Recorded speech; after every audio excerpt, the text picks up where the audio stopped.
Almighty, God Almighty, this is the Sweat Equity Podcast. I'm your host, Law Smith. The bumping you may or may not hear in the background is a party going on downstairs. Below my office at Toka Baga Consulting, tokaworks.com, solving how. Hashtag. All right, so the ironic thing about me recording this late on Thursday night, I try to get this podcast out early Thursday morning, is I give advice to our guest, comedian, Carmen Morales. Very funny comedian. One of those people you become fast friends with when you do comedy. You hang out with people for a little bit, and then you're like, I like what they're about. And then you may not see them for a year, and then you talk again, and it's like your BFFs. So I feel like that's a lot of the comedy community is just a lot of that. I feel like I got a lot of friends in that community, but then it's like, you're all gypsies. So this is going to be a good talk. She hit me up about her new podcast, No Sir, I Don't Like It. And so we talk about, she asked me, hey, do you have any nerd advice? Not her words, mine. Do you have any nerd advice on how to market a podcast? And I was like, well, I love doing this one, but, I don't think I'm the guru, but I'll tell you what I know on a online marketing level, and then I'll tell you what I know, by listening to other people that are startups that, they're just normal people that aren't in the entertainment area, don't have the following when they start a podcast. I feel like that's the big kind of riff for a lot of people. You got to build an audience. And, just like if you start your own business, a lot of people gravitate towards it. If you're just putting effort, you try to make it good, and you're doing your own thing. That's kind of just astonishing a lot of the time. So I'm a little punchy. Just came off stage out of a show at the Improv, and I wanted to make sure I got this intro in before I head out. So make sure, do the cheat code, rate, review, subscribe on iTunes. But, if you want something better than iTunes, we have the Laughable app. We're part of that.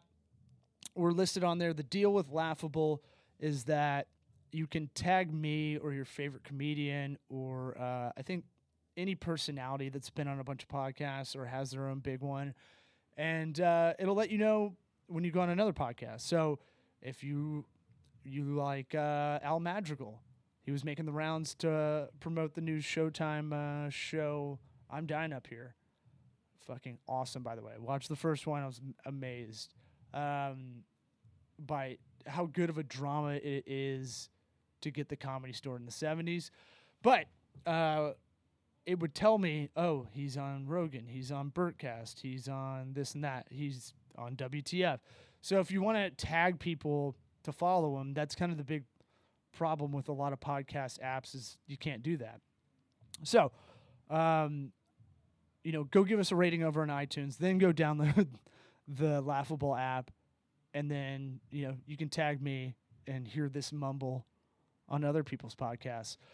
The other thing is this is where we fill in a sponsor. So right now, Squarespace, I love you. This is where you're fucking up. Give us a promo code. Just give us a shot, man. Just give us a promo code. Let's see how it goes, okay? I pimp your stuff out. We've made about close to 50 sites this year on Squarespace for clients and other endeavors. So, Squarespace, give us a holler, man. Just promo code. I'm not even asking for money right now. I just want this spot to be a spot where an ad could be in the future. You feel me? You know what I'm saying? I'll give an anti-ad. Let's do biz filings. Biz filings, get out of my life. They'll send you... So here's a big mistake you do when you start a company. A lot of people do the online stuff. That's fine. If you are on biz filings, just go over to LegalZoom. It's the same competitor. Biz filings is Pepsi. LegalZoom is Coke. And when you start out, you don't know what to do. You just know you need legal stuff done. So you go on one of these sites and just get an LLC or whatever. If you need real help, go back in some of these episodes and go back to any of the chats with Stephen Fantetti, power attorney to the stars. He'll walk you through all that. But biz filings, what they do is they put you on some like auto renew shit. They try to tell you, hey, this is a final notice, like filing the LLC within the state I'm in, Florida. I don't know how they're like kind of getting away with the language. I think like there should be a class action. Someone get on that. Some lawyer that likes doing class action lawsuits, get on that. But biz filings, fuck you. You're annoying. And I don't know how you can kind of auto renew and leverage people like on, hey, we're going to mess your credit up if you don't get back to us. It's like, maybe I signed a 4-year contract. I don't know. I don't think so, because no other website really works that way. I'm rambling a little bit. Sleep deprived. I love my baby. I love my wife. I love her future baby. I'm a little gassed. So, in conclusion, let's do less rambling with our guest, the funny Carmen Morales.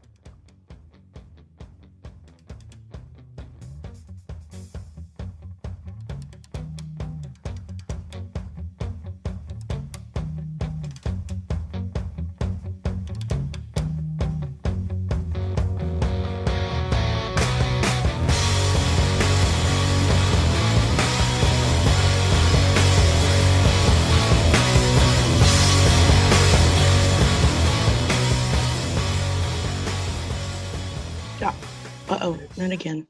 Yeah, it should be. Is it this way? Is that better? There we go. There you go. Hi. What's up? Now it's live. Now we're on YouTube. I'll download it and then upload it up to Facebook later. Mm-hmm. Kids like it on the Facebooks, man. They like to see it. To see it. So where are you at? You're in Ohio doing the I'm in Columbus, Ohio doing the Funny Bone. And for those that don't do stand-up, that's like that's one of the holy grail stand-up places, because a lot of decisions are made, I guess, there. Whether you go, yep, a lot of people showcase here to be able to work for the company in general. Yeah. And this is like where the main booker is for all of the Funny Bone and some of the improv locations. So this night there was a showcase, and like the show, there were 2 people doing 15-minute sets trying to get work from the Funny Bone. Mm-hmm. Where are you living now? Are you in LA or Chicago? I can't keep up. I live in Los Angeles now. I've been out there about a year. Mm-hmm. Yeah. Where are you living at? Are you a West Sider like I was, or are you? No, it's too far away from everything. I do shows over on the West Side, but I live. I was living in Silver Lake, and now I live in Atwater Village. What, Atwater Village? I don't even know where that's at. I've been out of the game. I don't know what the cool spots are anymore. It's between Los Feliz and Glendale. It's like over there. Oh, that's like a new hipster spot. You went Silver Lake, Los Feliz. I got you. Oh no, it's not hipster. There's people with actual money in Atwater Village. Hipsters can't afford to live there. Yeah, look at it's like legit. That's awesome. That's good. I live with like 17 people, so that's the only reason I can afford to live there. But the commune, man. Yeah, that's awesome. Yeah, pretty much. I live with an actor, a dancer, and then like a normal person. That is very job or something. That's very sitcom-y of you. So who are you working with? Are you working with anybody, or are you doing the showcase this weekend? Oh no, I'm working with the amazing Jonathan. Oh my God, one of my favorites. I love him so much. Me too. I'm really excited. I'm excited as like a fan and a comedian. Like I'm working with somebody that I liked when I was a kid, and now I'm not just getting to see him live, I'm getting to work with him, which is really rad. Yeah, man. That's awesome. All right. Did you already do, did you do a Thursday show last night? I did, but he wasn't here. He gets here tonight. So tonight's the big night. I get to see him. Did you headline last night, or you just came in town? No, it was Wednesday. I headlined at a different Funny Bone, the one in Dayton. And then last night I featured, and they had like a local guy. It's like a local headliner. Yeah. Close it out. Yeah, I think some of our Mhm. audience understands comedy, some don't. I'd always try to re-explain it. I mean, you know this. Like I try to say you become fast friends, like we're friends, but you become fast friends with a lot of people where you only get to hang out with them a handful of times sometimes, and you're kind of a gypsy lifestyle. So think of like the salesman lifestyle of being on the road all the time, but also just Except you don't have to sell anything other than yourself. well, I would say that's the ultimate sell kind of thing. Like I'm likable and funny. I have a product and you know you want to come see me again. I always had Right. trouble doing the marketing side for comedy, but anything else outside of it, I'm fine with for my own career, I'd say. Right. But like I try to explain like think of like think of the road for your normal job and how crazy you get after a while, and then add this whole other element of people coming up to you after a show, and I'm sure you get this because my wife gets it. Oh, you're really funny for a woman, or like or like this like backhanded like weird stuff that female comedians get, guys don't get it. Mhm. Any I fun. actually talked about it on the radio. I did a radio interview this morning, and I talked about it like it's like one of the most common compliments that female comedians get is like, oh, I don't even like female comedians, but you are really funny. Yeah, And I know that they're trying to be like, I don't like this, but I like you, and like so, they're trying to make like amp up their compliment, you know. yeah. But at the same time, they're really just shitting on you and would not realize without realizing it. It's just like, man, if it weren't for your gender, you'd be great. Like just off the top, but it, here, it then as progressive as we think like everything kind of is in a way, like the anti-Trump stuff always tells me that like we're still pretty progressive as a country, and then like mhm. you go meet people after a show and you're like, oh, we're not even close. Like Well, that's part of the reason why I like to bring it up is to let, because a lot of times it's just ignorance. It's not real. Like they're not really trying to be jerks, or maybe they just haven't seen that much female comedy, or maybe they just the stuff that they saw they didn't relate to, because the industry itself doesn't really push a lot of female comedians. They'll pick one and just drive that person into the ground. Like for instance, like now it's Amy Schumer. Everything is Amy Schumer right now. So it's like if you're say from the Midwest and are unfamiliar with a ton of female comedians, which is very easy because there's still not that many in comparison, then it's easy for you to just be like, oh, I don't like her. She just talks about sex all the time. Like I don't like that. So then if that's your idea of what female comedy is, and then you see somebody that's doing something different than that, then they're like, oh my God, I don't like this, but I like you. it, So I get dude, where it comes from, but at the same time, I try to put it out there like, hey, just so you know, it sounds backhanded as a person receiving it. yeah, I think it's most of what you're saying. Like the other part I always look at now when I talk to people is like they'll glom their favorite kind of comedian onto you, and I'm like, oh, I'm not Kevin Hart. Like Anything. I'm the Nothing like that. Yeah. I'm I've very gotten, very much not Kevin Hart. Like you yeah. love him, I'm not a performance based kind of guy. Hmm. I like getting with the crowd. I like talking with the crowd. I like riffing a lot, but I'm not this like balls But out. Kevin Hart doesn't do any of that. He doesn't riff with the crowd. He doesn't do any of I those know things. I'm not any of those things. That's what I tell them, and I they're think like, sometimes people just, you made me laugh like this person made me laugh. You guys must be the same, you or know? Deborah in accounting's hilarious. She's just like you, and you're like, Hmm. fuck, I hate Deborah. I hate I her. get, you remind me of my best friend. You remind me of my cousin. You remind me of my sister. It's always like, it's never anybody famous. With the usually like every once in a while I'll get Melissa McCarthy, which is just because I'm fat, but it's like, all right, you're way off. You're way off. We're completely different. She's way more like slapsticky, and also she's not a comedian at all. She's a comedic actress. I know that pisses me off too because it's such an elastic term. It's like, well, she's my favorite comedian, and you're like my family will say like, oh, Melissa McCarthy's like a really great comedian, and I'll be like, ugh. Like that's I'm not gonna correct It's not her true. because I've tried to correct everybody, and it's just like Mm. this is not a fight anymore. But Well, we'll no, and also when it comes down to it, it doesn't really matter, you know. right, right. You just sound like a dick when you're just correcting people on like comedy nerdism stuff, and it's just like, Hmm. I don't even care that much ultimately. Yeah.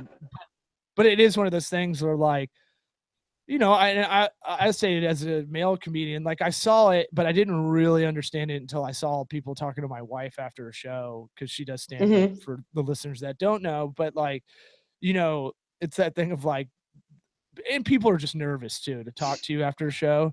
Yeah. They just watched you for 30 minutes to an hour, 40 minutes. Like they don't know what to say. There's just like diarrhea. Plus they're probably drunk. So it's just like, oh, Oh, I like blah. you. You do stuff good. Yeah. And you're And then just they're supposed to like, be like, all right. let's go smoke some weed in the alley. And I'm like, I can't, I've got a kid, I gotta go. Like, it's not, this is Oh, and then I go to the alley. That's the thing is I go to the alley. I used to, man. I used to, and I still would, but now I'm trying to taper off that partying element. Uh, and Right. and At least wait till your kids are toddlers, you know? So then when it's really stressing you out, that's when you really need to start smoking weed again. well, I mean, for a while, Then because then you can tolerate them better, you know? yeah. Well, why does Dad look like a dragon and then really chill? Why isn't he angry? Yeah, man. But I mean, like, I'm working on a little bit more self discipline stuff, stand Mhm. up or otherwise. So it's kind of one of those things where I haven't been partying as much and trying to be like, oh, this is what a good dad would do. That's kind of how I Right. think about stuff. Mhm. And trying to worry about this Well, consulting firm and all that. So well, you gotta keep people alive now. Now you don't have to just care about yourself. You have to well, like keep people he alive. he's half Asian, so he's mostly self cleaning, self. He can take care He of already this. knows how to play the violin. He's just, I mean, he's very impressive. Well, he's the half white part is the entitlement part. That's the part I Hmm. worry about. But yeah, Ooh, I an mean, entitled Asian. That'll be fun. That's a fun combo. I think the low self esteem I bring to the table, I don't think he'll be able to get there. But but I mean, what's going on in your life? I honestly I have to go back through our Facebook Messenger to figure out. You've got a podcast, right? Yeah, I just started it. It's only in, I think, like its eighth week. But we have 12 episodes. It's called No Sir, I Don't Like It. And it's me and another very funny comedian named Bryan Vokey.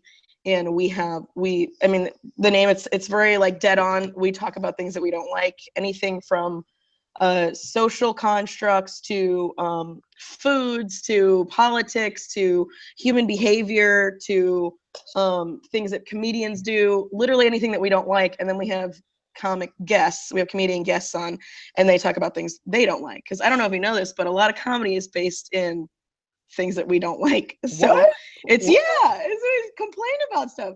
So it's perfect because it's a never-ending pool to draw from, and it's a never-ending pool of guests. So it's like perfect. Yeah, man. Well, so like because I try to like, all right, this I'm gonna have to back up a little bit, but we're doing a lot more video commercial based stuff, a lot of video ad stuff, and I'm really Mm-hmm. pushing comedy as an agenda only because it has the potential to be viral. So Right. the more viral an ad campaign, and if it's actually funny, and I've got a stable of comedians basically whenever I need them to punch up anything, Mm-hmm. um, that the potential to go viral means less money you have to spend in ad money online. So there's a give and Right. take. So we spend a little bit more on the creative and pre-production. We may have something that's way better than anything we can do by pushing out and forcing it with money. And Yeah. that's kind of what I've been doing lately. But I try to explain. I have to teach comedy to a lot of people now a little bit, like what I've learned from taking writing classes at Second City or taking groundlings classes, and they're all just to improve stand up. Really, I was bad at Mm-hmm. riffing, so I wanted to take improv. I was bad at characters, so I took more improv with groundlings. I didn't know how to write a joke. I just kind of just I didn't know how to construct one. And Mm-hmm. taking a writing class goes, oh, comedy's about contrast, blah blah blah. So the They angle, teach you the math. They teach you the math portion of comedy, and then you bring the human part of it, so it doesn't look like math to the audience. yeah. And then yeah. Mm-hmm. Well, I like, and I'm a math nerd, so I'm into it. But like at the end of the day, I don't really see it formulaically. You do it so much, it's embedded in your head almost. And Mm-hmm. so I try to tell people improv is all positive. It's yes and it's working in a team. Stand up is kind of the opposite in the comedy world. It's like you have an angle, you're by yourself, you write by yourself. It's like being a rapper, really. Like You Yeah. write your Or a shit. golfer, it's an individual sport. You don't play No with way. anybody else. Those are the two. I can't believe you said golfer, because those are literally the two things. I didn't want to get all white hetero male on you, but No, dude, I play golf too. It's not just white dudes that do it no, anymore. no, I know, but I just say the games between the games between your ears, really, right? So it's like Yeah, you're in your it's absolutely a head game. So, but that's why there's a lot of smart people that do it, you know? And well, the people who aren't very smart, you can tell by their comedy pretty easily. and yeah, and I say, like, you know, everybody has a sense of humor, right? So that's what makes it a little bit difficult. There's no cover bands in comedy, so that makes it difficult. I mean, there's I have a bit about something like that where I'm jealous of like musicians in that, like, when they want to just fade away, they can just go play other people's songs at a seafood restaurant. And as a comic, you're a piece of shit if you do that. If you go to a Red Lobster and start doing George Carlin jokes, you know what I mean? You're basically a child molester in the comedy community, is how I kind of see it. I think the only thing you could do worse is like steal somebody else's material for your own, you know? Yeah. But it's unfortunate. There's no cover bands. We don't get to just. I'm just gonna borrow Steve Martin's act for a little while. I'm gonna do a little dabble of Amy Schumer, dabble of Daniel Tosh. I mean, people do it, but yeah, it's not. People don't know how self-policing all this stuff kind of is, and it gets ingrained in you because the community is the guys in the back. You're playing to two crowds, and this isn't a lot of business too. I work with a lot of attorneys that say your audience is two people, because they bring in business with the actual client, but they bring it in with other attorneys. It's the same thing with stand-up. I want both sides to really enjoy what I'm doing. I want the comics to go, hey, I like that new stuff. You want the respect of your peers, and you want the adoration of strangers. Adoration. Yeah. All right. Adoration. That's a good word. I like that. I tried to use bloviate today. That was one of my. Ooh, look at you. Look at us patting ourselves on the back. Oh yeah. I like that. You actually patted yourself on the back. Yeah, I did. Well, I wanted to kind of give that background on comedy a little bit for those uninitiated, because I love that angle of the podcast. Is just like, hey, this is a venting kind of hour. It seems like this is because that's the thing is, if you're funny at it, venting can be really like I guess I've also, I've been in the stand-up world about a decade now, and some of the funniest things that comedians have ever said are in a rant, or out of frustration or whatever it is that they're upset about. So this is just kind of an outlet to be able to showcase the brilliance of how our minds work, because it's different. Like, everybody complains about stuff, but we happen to be able to complain about it in a way that is actually not boring to listen to, And so I really want to showcase that, because then that's the other reason, like, you can, it's another way for you to also bond with comedians that you think are funny on stage, and then you learn a little bit about them, like, off stage too. Yeah. And the comedy is reflective. If they don't get too personal, the angles they position on subject is like, I feel like a lot of the stand-up I have comes out of frustration. I'm like, why is that way? And I also reflect that with business as well, because I just look at a lot of things and go, that's dumb. We should be doing it a lot better or faster or cheaper or something like that. Right. So the frustration, I think, of inefficiency, it took me a while to figure that out, is kind of where my jokes kind of center from. I don't know. I haven't seen you enough times. The times I've seen you, you fucking murder, but I don't know where that comes from. And I'm guessing, it's a lot of, like, you just sit around and you're like, that's fucking bullshit. Like, yeah. Well, for most of I've done a lot of, like, I don't know if it's soul searching or just kind of self-reflection, where it's like a lot of the things that I end up talking about are things that I don't understand why we follow these constructs, like these things that are in society that everybody tells you that we're supposed to do. This is the normative, like, and I never, but I'm like, why? Why? Like deodorant. I smell right now. What's the big deal? Well, that's so, you want people to be friends with you and enjoy your company. So you need to not smell like a foot, I can get behind that. I understand that, but maybe not use, maybe you don't have to use the stuff that, causes Alzheimer's either, Oh, so okay. it's a balance to be slightly stinky, but still have your wits about you when you're in your 60s, you know, I'll give up my or, you know, 80s. it's I'll give up my 80s if I can smell exactly, it'll good. be to smell like lavender now. Of course, that's a good balance. How'd you know I But use just even, I I can smell you from here. That's I fine. thought it was my secret. That's why it was secret dry. Yeah. Give me some other examples y'all been talking about lately. Since you're already. We've actually, the last episode we had a very funny comic named Sam J. She's this Black lesbian chick. She is so funny and like really insightful in the way that she's looking at the world. And that's kind of what I'm looking for. I'm looking for dynamic perspectives to really showcase like original thought and things like that. But she talked about the other side of white privilege, like what actually like pushes people into not understanding it. She talked about like the progress that has been made within the Black community as well. That people are like, the Black community itself is being a little bit apprehensive to it, but it's like recognizing that freedoms that are coming into Black culture, you know.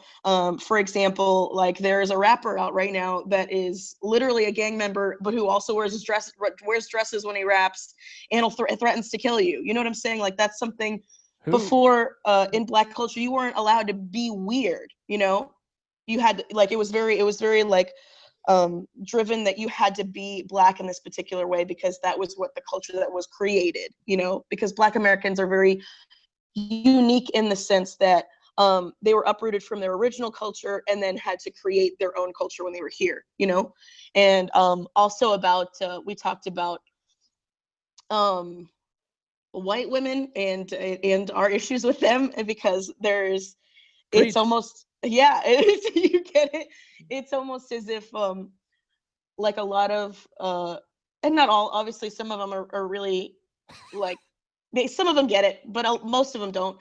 And that's why they've always been leading the like carrying the torch for speaking on behalf of other races and other people in general. And she had a really good perspective about how, if you think about it, like before now, they didn't have as many rights as men, like as far as white men go, but they also didn't have to do anything either other than maintain a household, you know. And that kind of creates a bubble in itself for human beings, because like they didn't have to work, like, and a lot of them owned slaves, and so they really didn't have to work, you know what I mean. Other people were doing even the housework for them, you know. So now it's like fighting for other people's rights has become the equivalent of like a scrapbook project, like, oh, I'll just help people get their rights back, you know, and inserting themselves in these things and not realizing that sometimes, even though their intentions are good, it seems incredibly undermining to the people that they're trying to help. Yeah, I remember a conversation my wife and I had about working with this charity that was working in an underprivileged country. And she brought up a good point that I never really thought about, because I'm just like, oh, they're doing good, let's just worry about getting money. And it's like, how do you know they want what this Western world stuff is providing for them? And I was like, what are you talking about? And she's like, just because we think they should have X, Y, and Z doesn't mean that's the culture that they are shooting for. And I was like, huh. But yeah, you shouldn't be trying to gentrify entire other cultures in other countries. It's the same kind of thing. Like, oh, well, they should have what we have. Okay. Do they want that? well, luckily it's twofold though, right? And also it's helping them in the way that they want to be helped. Yeah. You know what I mean? And also on top of that, there's this thing that I call it the Michelle Pfeiffer complex, where it's just women, it's white women that want to save other people. You know, it's the idea of which in itself is still like slightly racist, because you still think that you're better than someone enough to be able to save them. You in your mind are the superhero. Yeah. As opposed to empowering people and allowing themselves to better themselves. Now you're like, oh, you like, these people are the damsel in distress, and I get to play the white guy and save them. Yeah. Oh, it switched to white guy. Oh, back on us. But no, I mean, just to white women, because they don't have another thing. No, I know what you're saying. That's the thing that's put them on the pedestal. And I get what you're saying. It's a God complex. It's and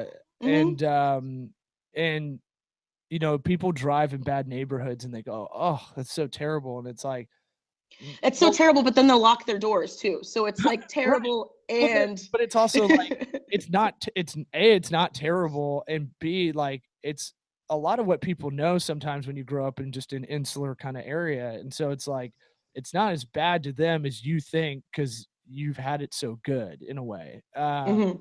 Then the other part of like backtracking a little bit, that charity did really make a lot of efforts to make sure they're integrated in the culture and not pushing like everything we do here because they I ended up talking with them and they were like, yeah, America's not doing everything that great on every scale. You know, Mhm. take what's good and try to help them get in the economy, like job placement and stuff. But the other part of it was it'll just take care of itself. If that charity didn't get attracted to didn't if they brought Western ideas and the people they're trying to help didn't want them, it's just not gonna take, right? So Right. it'll just kinda take like, it's It's almost just going to be like one of those bar rescue shows, essentially, where it just looks oh, like, oh, look, we changed this. And then 3 months later, the business closes anyways, or they go back to the way that they used to do it, or whatever, what have you. you brought up golf as comedy and my favy, bar rescue. That's all I wanna do is I walk promise in. listeners, we did not have this set up ahead of time. All I wanted to do is walk into businesses and go and just yell at like John Taffer. That's I'm pitching it Mhm. to my friend at Carrie, if you're listening, I know you're not, but uh, we are going to do it one day where you can follow me around with cameras because literally, you're right. It Are is you going to do comedy clubs specifically? no, no, no, no. That takes a certain kind of like either it's the corporate ones now or you got the one-offs with the owner and it's discipline. That's why I'm working on it internally. It's that thing of like you got to get better, always continuously improve. And it's a Hmm. behavioral thing that those businesses go back to being shitty. And Right. you're right. It almost is a ruse to come in there and go, we're gonna flip everything around. Now, some people do need a genuine jump start. I need something to be a catalyst to get me going in the right direction. For me, if Mhm. I'm trying to lose weight, I have to eat so much gross shit that it'll gross me out so much over a weekend that I'll get so mad at myself that I'll go the other I way. think that might be like a personality trait for you, though. I think Oh yeah, for sure. sometimes I'm, people are just like, oh, I think I'm going to stop eating like shit for now. I'm giving an example for sure. They don't have to create a rock bottom for themselves in order. Yeah, it's different for, but the other thing is also being aware and being very careful in the nonprofits that you associate yourself with, because there's a lot of them that are scams. Like the March of Dimes, I think they give something ridiculous like 10% or maybe Mhm. even less to the actual cause, and then they Yep. keep the rest of it for the organization. So it's like you also have to be, conscious of stuff, things like that, because a lot of times people are just giving money to these organizations, never really looking into them, but having that mentality like, oh, they're doing good, just give them money. And then guess what? They're not really doing anything other than feeding into a thing that's making money off of you feeling bad about other people. Dude, you're talking to a guy who did a tour with Susan G. Komen for The Cure in like 2010, and we looked at like, Mm-hmm. oh, we raised a lot of money for us for no namers, and then we looked at like, Yep. oh, none of this really goes to research; it goes to awareness, and we're like, fuck, Yeah. we're aware at that point. Like Yeah. we got it. Pink gloves on NFL receivers, we got it. Like we're They're wearing pink Nikes. we're aware. Like Yeah, we don't need everybody on this in this country is aware that you can get lumps in your tits. right, Everybody right, knows that. They're right. one of the most precious body parts in general. You know what I mean? To men and women alike. And so like we don't need any more awareness. Now we need money to go towards the research to preventing it and, things like that. Like, Yeah, the BCRF is the one it needs to go to, the research foundation, not them. And right. the Komen, I went to their office in like Dallas, the headquarters, and I was like, oh my god, this thing. Even if it's free, even if they pay free rent, there's no such thing as free. It's a business. Yep. They had so many branding partners like KFC, which you can even look at it like contributes to like the worse you eat nutritionally, the higher chance you can get, even though that's not it wasn't really founded in any studies, but they don't want to come out and say anything, but there is a lot of kind of like speculation that could be happening. So, and that actually creates a difficulty within the nonprofit too, because then you have these big conglomerates like this that are contributing so much money, and they're also stifling research in particular areas because it messes with their market base, you know, or yeah. their Well, yeah, is it yeah, the right word? I think is it okay. Your target audience, your marketing, Mm-hmm. your Who you're trying to sell shitty chicken to, you yeah. know?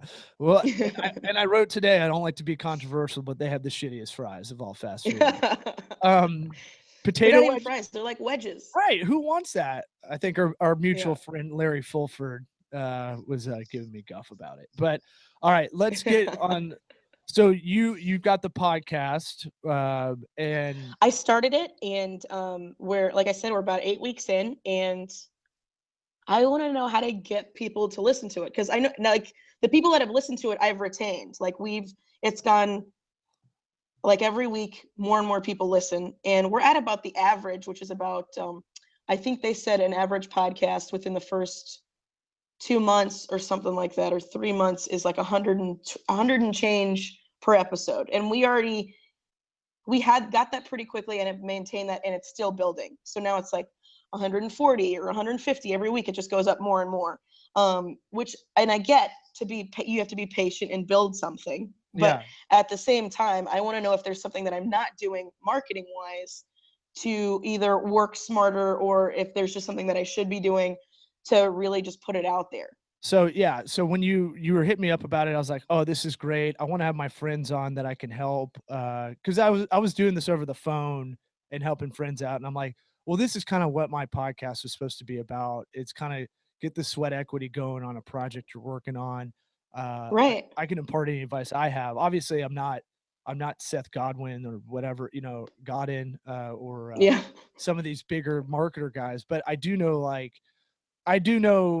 philosophically what you need to do, and so Well, so you're also consulting people on how to Mhm. do this kind of thing anyways. So, All the time. Whoa. mhm, And so my thing is, all right. So let's start with, and some of this is going to apply to just any local business. So I'm going to start with the general stuff, and then I'm going mhm, to go into more podcast specific. So with general, I tell everybody this. It's just like they tell you in real estate marketing. It's a sphere of influence, right? A ripple effect. You have your core mhm. people. I'm making a fist for those listening. You have your core people. Yeah. You've got a circle around that. That's your friends of friends. And then around that, you have the friends of friends of friends, your acquaintance kind of level, as I call it. So it's just like the earth. You got the crust on the outside, you got the stuff in the middle, and you got the core in the center. Yeah, a gobstopper, a Russian doll, Mhm. whatever kind Yeah, of sure. metaphor you like. I use the ripple effect because it's going to come from inside out always. So just Mhm, remember that kind of philosophically. If you have 150 people listening now, that's great. You just started and you did it guerrilla style. You haven't spent a mhm. dickload of money into it, and we'll get to that part. But the first thing I tell everybody is, do you have a I website? have started doing like social media ads once a week, Well, but I haven't been putting very much money into that. I'll get down to that in a little bit, but Mhm. let's start website. You got some place where people can land, not just a Facebook page, but a website. Yeah, I no. have No, I just have like the hosting site. So what I would say is make a Squarespace site. It's like $10 a month. Mhm. They should be our Yep. sponsors since I make about 100 sites in Squarespace. Give me a promo code, dog. Come on, Squarespace. Yeah. So so get a site, and every time you post one, like I'm gonna post this on Thursday. And so Mhm. when I post it, it's gonna go through our company website, but if I was doing it standalone, um, it would be its own. So should I put it? See, uh I already have my own website. Do you think it would be, should I just put a page on mine Sure, yeah, that's great. instead Some of having to start a whole nother one? Yeah, because you got to remember, not everybody's on Facebook, and not everybody's on Twitter, and not For everybody. sure. So you need, like we were talking before we started, like, you know, we're doing this on video on Google Hangout because I want this podcast to be digested in the way the user wants to digest it. And Mhm. obviously I can't get it on every medium, but If video, I'm doing a good job with Facebook and YouTube and having it both there. Because Mm-hmm. people under our age are watching podcasts for what reason, I don't know. Um, Mm-hmm. but I know that's a thing. Right. And then the other part of it is, Even if it's not the whole thing, right? You should just at least have parts of it yeah, video. yeah. Mm-hmm. And so the other part of it is, so you have the audio, you embed that on a post. This sounds more complicated than it is. It's really easy. And so you have a blog post, you have a link to push out instead of just the link of the episode from like iTunes. Um, Mm-hmm. so that's, I'd start posting on the website. That's one, right? And have an image with it. Try to have an image with it that's something other than the cover photo. If you have a guest, it's easy to use a guest photo. Um, Mm-hmm. like, you do Libsyn when you upload it, libsyn.com, or you do SoundCloud. What do you do? Oh, I do a Podbean. Podbean. All right. So don't wipe away the cover of, some people do this on accident. They keep changing the iTunes cover photo. Right. Keep Yeah, keep no, it. everything that's uniform, that stays the same. It's just the episode when I post it, that image is different every week. Yeah, so make a template where you can just drop in the guest photo, right? Mm-hmm. It has your face, it has your co-host face, because people, when we're scrolling through, and we'll get to that part when we're posting it, but when you're scrolling through, people will stop and go, oh shit, that's I their know this person. podcast. Yeah. Yeah. So Mm-hmm. that I started putting my face on our stuff, and then we've gotten kind of 3 times more traffic from like my social circle, really. Um, Gotcha. yeah, so that helps. So once you have the post, then email list. Email list is still number one. It's still number one by far. People think, Mm-hmm. oh, well, I don't, and this is where being a comic actually helps a lot, because what a lot of people tell me is they go, I don't know, I get a lot of shitty emails, I dump them, and it's like, yeah, that's you. Okay. Yeah. Most people still will look at them.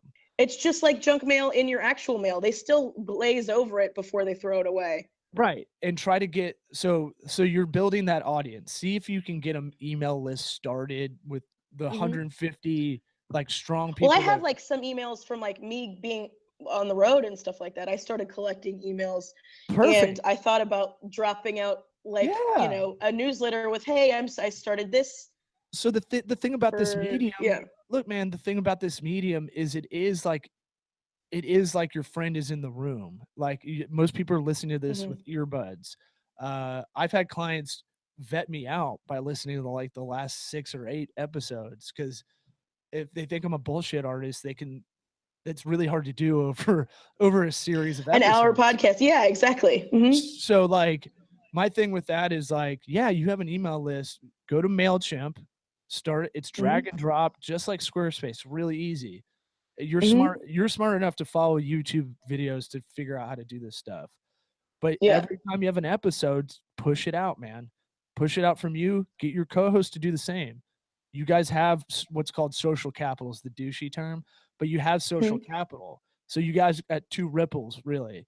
He, he, he's got his audience. I forgot who your co-host. Mm-hmm.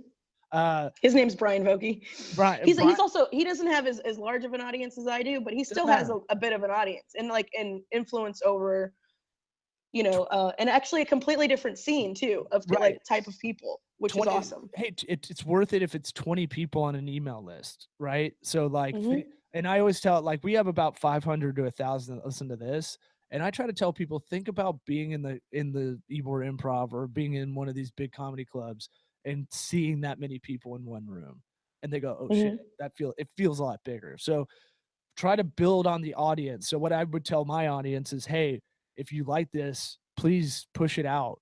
Take that link, pause this right now, and text your friend that needs help with X, Y, and Z.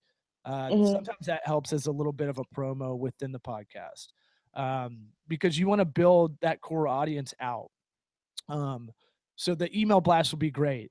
Have something that says, if you could do us a favor and share this with a friend, or share this with a Mm-hmm. friend that hates these subjects. That might be a Yeah. good kind of branding way of doing it. Because Mm-hmm. like, as you're going, write down the main things y'all are hating on or talking about. or what you don't For like. sure. Because it's not all like all the episodes aren't heavy like that. Like this was a probably heavier episode, but we Sure. also had Brad Williams on, and he talked about how why he was mad that people didn't serve lunch all day. Like maybe he wants a chicken Caesar wrap at 7 a.m. Like he should be able to get that, you know. Or about therapy dogs, or like Yeah. we had Jackie Cation on talking about like women's public restrooms and how we're supposed to be the cleaner of the two sexes, and it's like the grossest place. Like it's Women are gross. secretly grosser than men. Yeah, I for have a bit sure. about it. I look at my bathroom and I'm like, what the fuck, every day. So Yeah. like, yeah. So you're already booking good guests. That's more specific stuff I'll get to in a second. But let's take. All right. So you do the episode, you post it on the site, and you get a punch list of like, here's the routine. Because after this, Because that's what I want to create. Like if I have a step by step of things I need to do, I can do all of it. all right. So I just do the parts that I know how to do, and then the rest of it I just don't know yet, you know. Here, I can do it off the top of my head because I've been doing it a college football one for 5 years. And my thing with this is I want to spend the least amount of time doing it while making it still quality. And so Right. I just try to find all these little hacks all the time. So number one, when you get the podcast episode done, export it, put it out on everything, schedule it, ready to go. Do it immediately after you're done. So as soon as we get off, I'm going to try to do that, because if I delay it, then it'll just sit there and it'll just get in my to-do and I'll never get to it. Gotcha. Make that cover image for the post with your guest in it.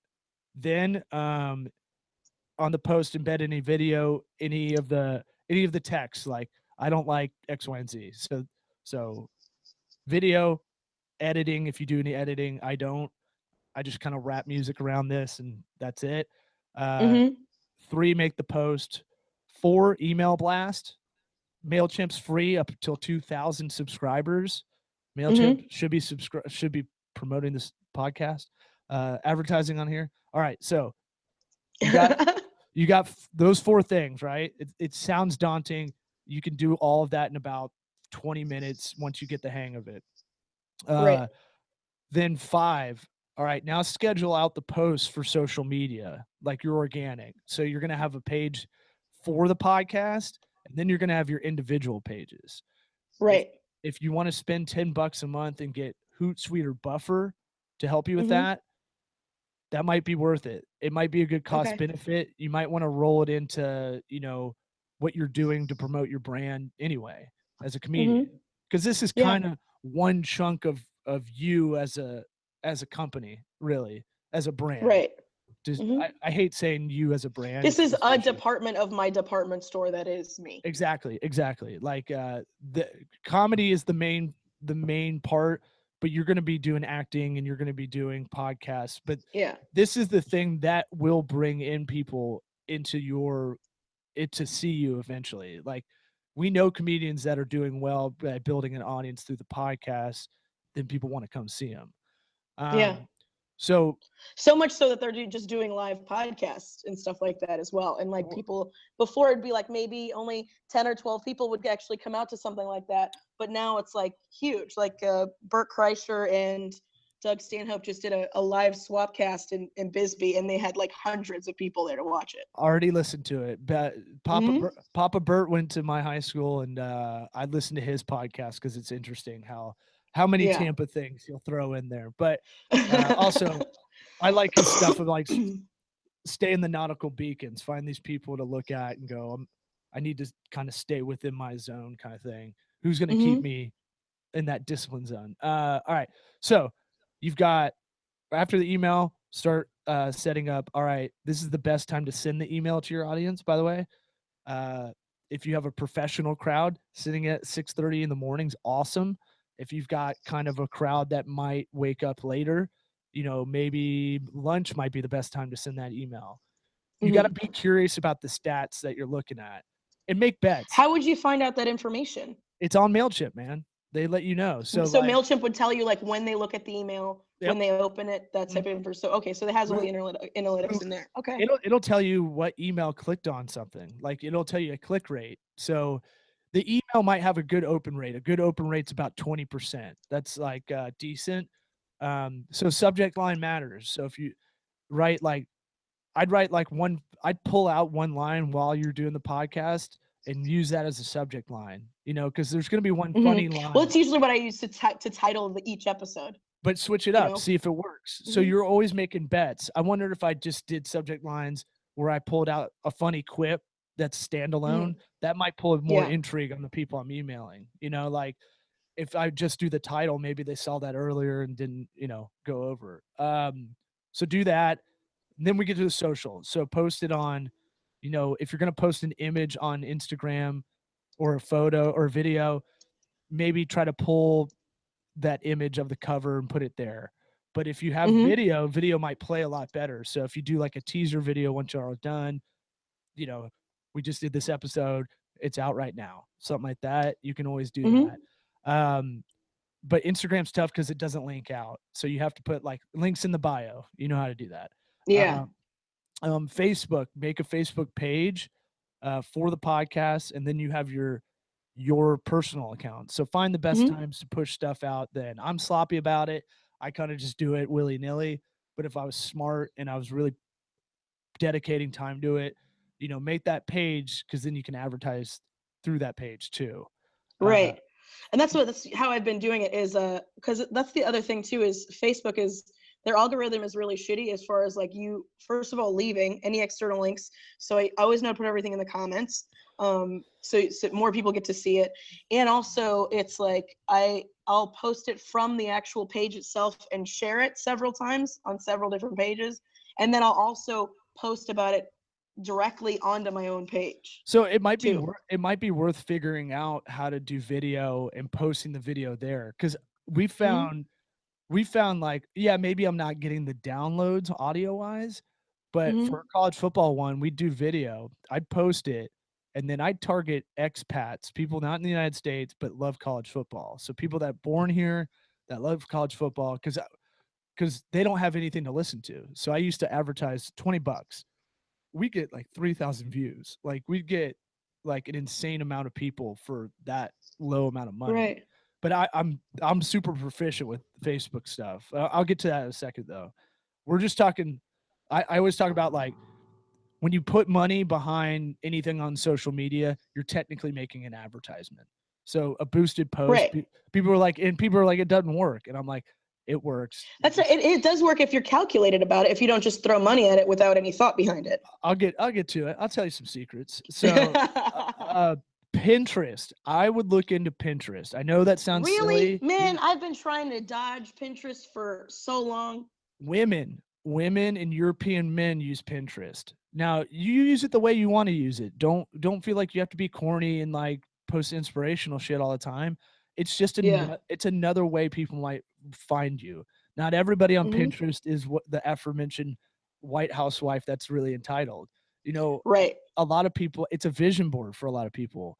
That's I tell people when we talk about advertising, I go, look, I know you don't want to hear this because you're a dude or you hate Pinterest, but like that shit, people are very, very like loyal. Well, a lot of designers, a lot of like people who are in the art world really use it too, because they use it for a lot of like resources and stuff like that to create new images. Each one of these has its own game, right? So like, you'll figure out what to use from the podcast to really pull people in, and it might be a quote from your guest, or it might be now you can do video on there. LinkedIn. I know, LinkedIn. Now we're getting down the douchey rabbit hole of social. Look, I'm telling you, it's so legit. Bad. It's legit. If there is anything business worthy about that podcast, which it sounds like there might be.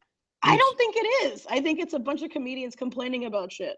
Look, everything's business. That's why I love doing what I'm doing. There's a business to everything, and it could be work-life balance. It could be venting. I'll tell you this much. A lot of the people we have on retainer, I meet with them once a week. It's mostly to be a vocational therapist more than anything. So, but you never know how it might be. You might find on LinkedIn that you are a resource for people to find that thing to vent about. When you're the boss, when you're a big time C-suite kind of executive, you don't have anybody to bitch to. So sometimes podcasts are cathartic. I'd say don't worry about that one as much, but it's something to think about. Okay. Twitter is too fleeting. You got to tweet 7 to 10 times a day, like our boy Fat Fernandez on Twitter, to really gain an audience. but Mm-hmm. set it up so when you post on Facebook or Instagram, it'll automatically ping over to Mm-hmm. Twitter. At least it's there. Same with Google Plus. Again, another thing that's like who looks on there. There's an audience. It's just not. We just don't use it. There are people on there that use it, and you never know where you find these little niche audiences. And Yeah. what happens is, more than not, is when in Snapchat, I don't really know. I'm kind of the old man. I have to use my youngins in the office to really coach me up. But you a lot of people, what I understand is like we all look at Dane Cook with MySpace as the example, but I'll go to like just I've had a lot of people find success in one of these things. It could be Pinterest, and you just ride that Mm-hmm. horse a little bit more, and you figure out, Right. You oh push it shit. out on all of the things, whichever one is like gaining more traction, you push harder towards that one. But don't ignore the ones that aren't. At least Mm-hmm. throw the link over to those. You never know how someone's going to find you, and then be that loyal listener or that person that comes see you live to murder on stage. So all right, Mm-hmm. so that's your organic social reach, right? So then we can advertise on all those platforms. And so it sounds like you're getting familiar with Facebook and Instagram as an advertising platform. But if you're boosting a Mm-hmm. post, you're in elementary school. If you're in the ads manager, you're in high school. But if you want to do ads correctly in the college level style, you got to go to the Mm-hmm. power editor, because it lets you do more in the power editor. You can get more precise. But what you need to focus Mm-hmm. on for audiences, what you can do, and because I know you can't spend 5 hours doing the marketing of every episode, but it gets Right. easier. The more you do this, the easier this gets. But um, what you can do is create target audiences. So, Mm-hmm. like, if you think what Well, it, that's what I go when anytime I run a Facebook ad, I go through and I don't let it, because it's like, push it to people who like your page, push it to friends of the people who like your page, or push it through a targeted audience. And I always go through that, and I figure out, like, I look at our analytics and see what part of the country is listening to it, and I push those more.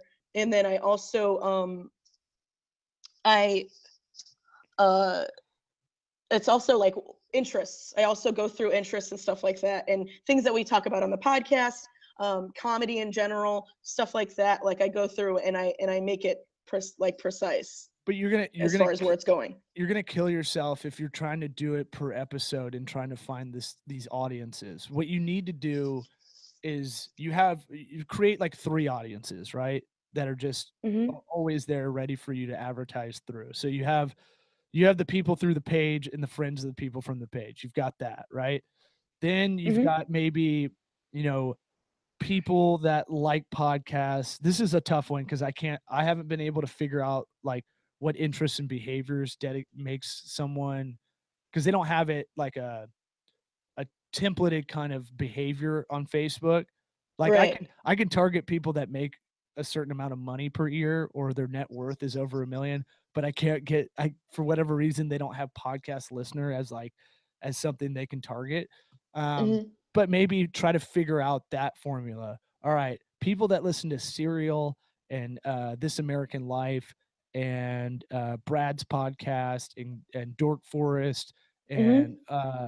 a lot of the guests you've had on, maybe that'll be start adding to that. Like they're already listening to podcasts, so I'm guessing that they listen to more than one, right? Right. It's Well, like, that's the thing. It's just like people who listen to talk radio listen to more than one person talking. They listen to like Howard Stern. They'll listen to, like, for instance, like in Florida, Monsters. They'll listen to like yeah, several different things. And so I've tried to do that with. There's a great podcast that's based out of Orlando called A Mediocre Time with Tom and Dan.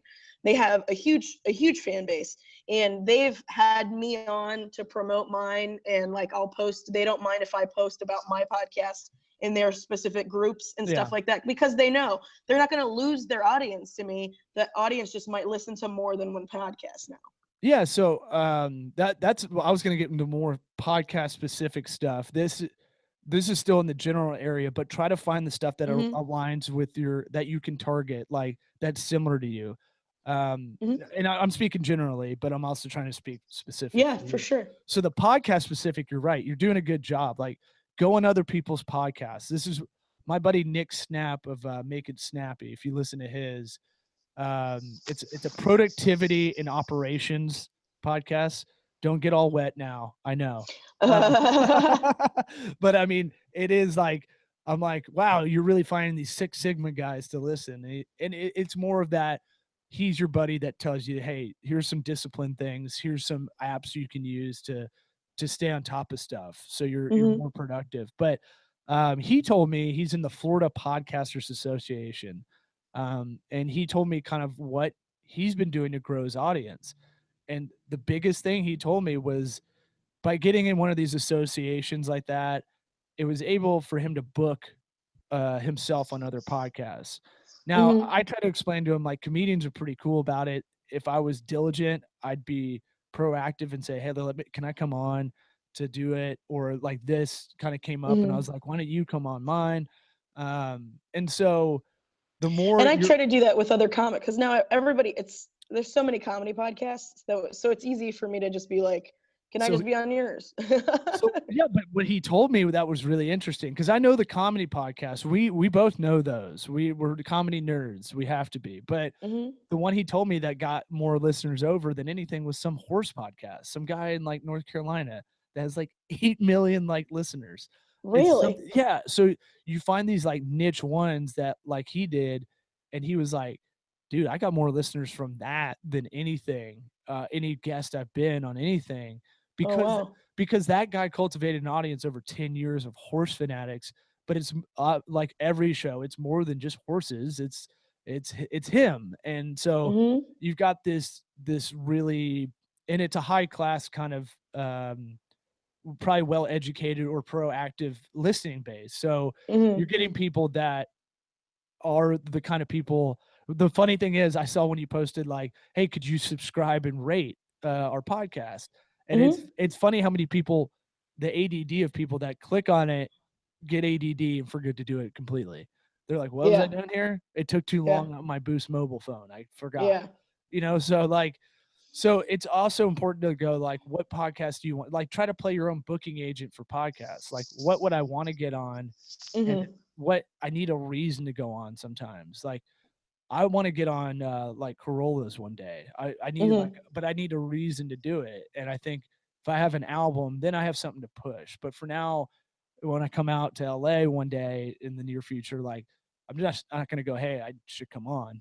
Like Right. some of these bigger ones, it might be good to But you could promote. also just be like, I want to push your podcast too. Like a lot of times, like they'd be cool with just that. Like it doesn't necessarily have to be specifically an album, but Sure, if you really want to, like, yeah.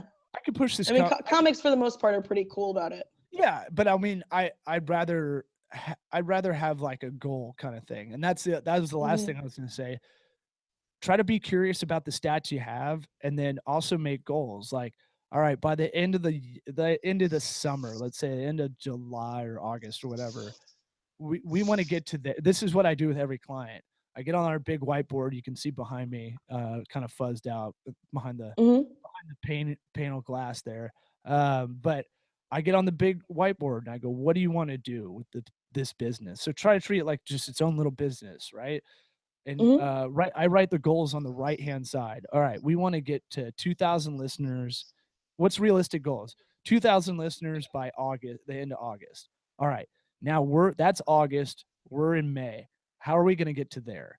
And all those tactics that we just went over that you can re-listen to this podcast, you know, uh, at your leisure. I'm trying to say leisure instead of Mhm. leisure. Yeah. Uh, Sound fancier. Yeah. But like, do all those tactics and I promise you're going to see a lot of results. And Mhm. honestly, your friends probably don't even know you're doing it. Like, as much as you post, 10% of your audience sees what you post organically. So when you're posting something, if you add that's why you see the bigger companies, the bigger brands, they add a question because it increases engagement. And the more people that engage, 5% of their friends see it. So like, just think of that just philosophically. If you can drum up a way for people to kind of to ask a question, or I was just dicking around ranking French fries. just to my Mm-hmm. friends, because I wanted to see. I wasn't really like, this is the official list. This is what I think Yeah. about French fries. I just Right. wanted to see how much it's going to drum up people to actually comment. So, not being sneaky to any of my friends that did anything, but Checkers is number one always. But I'm saying, like, just by ranking French fries, how many of my friends came out of the woodwork that normally are trolls? They don't write anything, but they see it. How Yeah. many of them started commenting? It's really interesting. So it goes back to that gut of being a stand-up. You walk up and you see a guy in a Jimmy Buffett shirt, you're like, "Hey, what's up, Tommy Bahama? Let's get a margarita." Like when you're on Yeah. stage. I Mm-hmm. mean, that's the kind of shit you can pull your gut. All right, what is the audience? How are people interacting online? And how can we build this up in a fun way without being a douchebag about it? Like Mm-hmm. I'm sure you see comics that are very self-promoting and it hurts your soul. You don't have to be that, but Right. you can put effort in the direction to really build up Well, and that that's what audience. that's what I try to tell people, because it's like so many comics like think any kind of advertising is you being a douche, and I'm like, no, you can still put yourself out there, and not in a way that makes people want to roll their eyes at you, and that's kind of what I've tried to do with my brand, is being like, hey, I'm here, and listen, and I've even tried to be anti-advertising about it, like, hey, can you write this so I don't have to keep posting about it, like, can you guys do this thing, because you're I don't want to keep doing, I don't want to have to keep, I know you don't want to keep looking at it, I don't want to keep posting it, so just go rate it. I've even offered people money. I've done, like, if you go rate the podcast, I'll Venmo you $2. Yeah, I like that. I thought that was I wanted to ask you about. I forgot to ask you about that. Did anybody take that? Did anybody do it? Did you send anybody Yeah, two we have bucks? 19 reviews now. We have 19 reviews now, S- and then some people, like, didn't even want the money. They were like, no, I just, because I still offered it, and But I was that like, give me your info, I'll send you the money, and they're like, nah, don't even worry about it, and I'm but like, that's all right. that's the intriguing thing that got him in. Like how many of those Mm-hmm. 19 that did it on the Venmo post, right? If you just didn't have the Yeah. Venmo part, how many of them would have done it? I'd say probably very few. Like Yeah, uh probably like two. I would say right, two or three, because right. I had asked previously for people to rate it, and I was like, look, I have this time window where, like, if we get X amount of reviews by then, it might be considered for new and noteworthy, which is big. And I explained the whole thing. So no, there's no deceiving. Everything's transparent.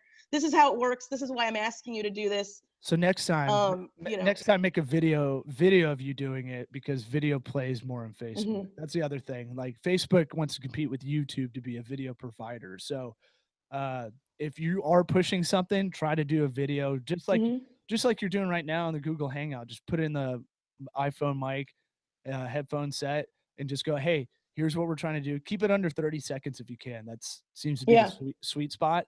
But go, hey, here's the cheat. This is what I tell at the beginning of our podcast. Hey, if you want to help us out, here's the cheat code. And I'll say it to the audience right now. Hey, if you want to help this podcast out, the cheat code, we're on Laughable and we're on iTunes. If you want to help us get up the reviews on iTunes or get up the rankings, the cheat code to get up for this podcast, we're in the business sector, not the comedy one, is rate, review, and then subscribe. Now you may not be a subscriber forever because for whatever reason, iTunes will take you off subscription after like 3 weeks if you don't listen to it. That's fine. But I just need everybody to do it at once so we can shoot up. That's the cheat code. Subscribe, give us a 5-star, and write something that's a sentence long. What we did for on the college football podcast, and we should have promoted it better, was Mm-hmm. funniest review is going to get a ticket to the national championship. And Oh so wow, that's fun. That's huge. so do something like that. Find something that you can give away that we had access to it. Find something that you can do like, hey, funniest because funny reviews, people think that everybody thinks they're funny. We talked about that earlier. Like Yeah. everybody's got a sense of humor. So go funniest review, you get to come on the podcast or give some kind of reward. Um, Mm-hmm. and see if that works. That's a promotion without losing your shirt as far as your brand. Yeah. Um, and that to me it was kind of fun. It was like, oh, I wonder what people are going to write. They're going to hate on me, which is fine. I can take it. Yeah. But I was like, that's a cool contest, and I wish I promoted it harder because I should be going on screen and going, hey, do me a favor, go to this link that I'm posting right now, and rate, review, subscribe, and then if you're a badass, share it with your friends. This is what we're trying to do. And that organic kind of really like authentic way of doing it, that's the way to do it. You know, you genuinely care about this enough to come publicly on this podcast. You know, why not give a little bit of what you do on stage, a little bit of that empathy mixed with ego in kind of promoting this, you know? But I think that's our time. I was like, oh shit, I got another meeting right after this. But thanks for coming on, man. And we can have you back. Let's have you back on in a couple months, and then you can talk about. We can talk about our progress. Well, because that's the other part. People do a lot of stuff, and then they never. And comedians should be awesome at this, because all we do is we look at results and go, "Why the fuck is that?" So always be curious about the stats, and just Google's your friend. You can Google a lot of shit. Like, all right, why is this ad doing well and this one isn't? You can Google a lot of stuff to figure it out. So, and there's probably a bunch of other things I don't even know about promoting a podcast, because obviously this one isn't huge. But you know, come on and let's see the progress, maybe in like July or something, and we'll see how it goes. Okay, that sounds great. All right, thanks for having me on. It's good to see you. All right, dude. Good to see you too. See ya. Peace.